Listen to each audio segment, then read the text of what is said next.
So Absolutely. I am going to jump into this wonderful title of this book. It's just, I smile every time I read it. Oh, It's thank you. so catchy. It's great. Thank you. If he's so great, why do I feel so bad? So recognizing and overcoming the subtle abuse. And and this is when was this released, this book? So it was released in 2018. 2018, and already has gained so much attention.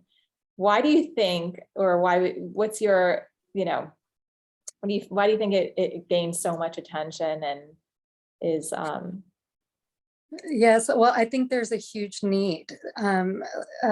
Very little is still recognized and understood about psychological abuse. And so there's not a lot of even academic research behind it. And so I think that there's this huge percentage of the population who's experiencing this type of relationship. In fact, one statistic says over half of Americans have experienced psychological abuse in their lifetime. So that's a big number, and those are the people that even can identify it and say, "Hey, yes, this has happened to me."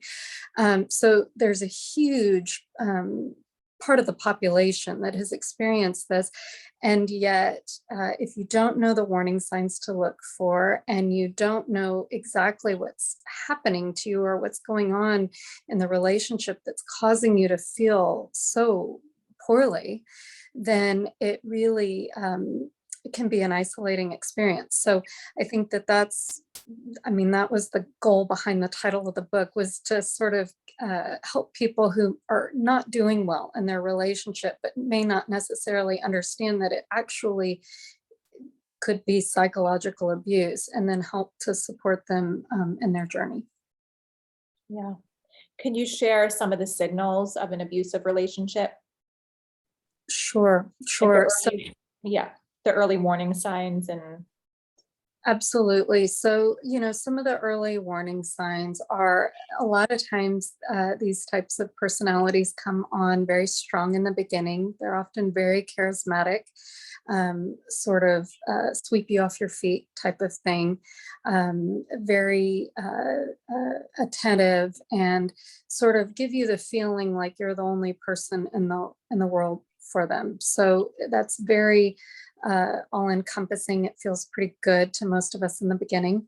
But then it starts to become potentially sort of obsessive or jealous, a lot of monitoring, or a lot of phone calls, checking in. And, sometimes this is hard to tell because it can seem just very innocent and just, "Hey, I wanted to see what you're up to. How are you doing?"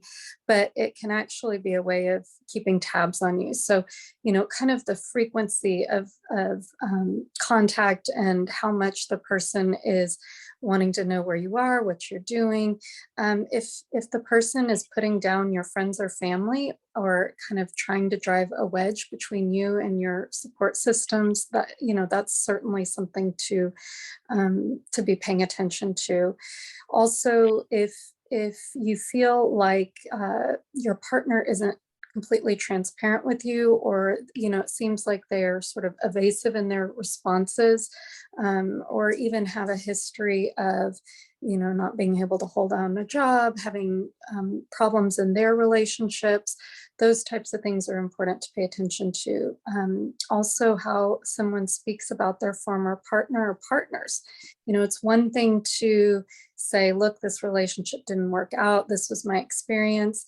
And discuss something in a very sort of respectful way. It's another thing if somebody is bashing their partner, is calling them names, that type of thing. If your partner is using humor to sort of put you down in a group setting or one-on-one, or sort of using humor to degrade you or others, or groups of people, those are things to definitely be paying attention to. yeah, wow.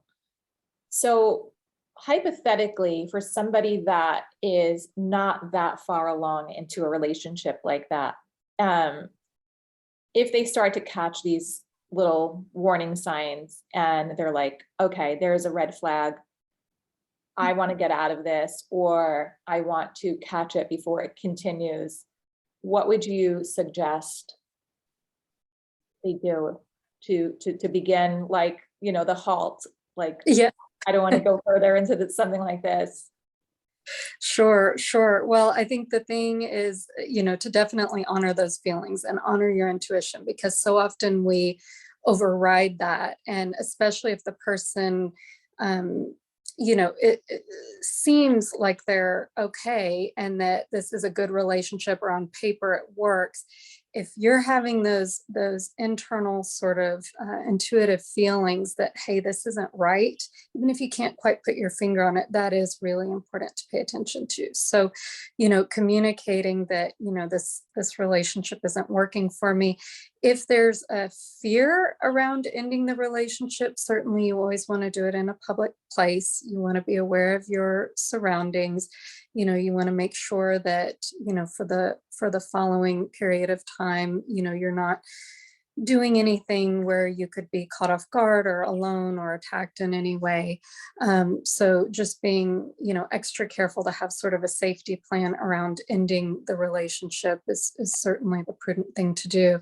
But if it's really early on in the relationship, be prepared for the person to kind of not take no for an answer, to try to talk you out of your feelings, to try to talk you out of breaking up or ending the relationship. Be prepared for that person to potentially go into sort of the whole victim role, or make excuses for some of the behavior.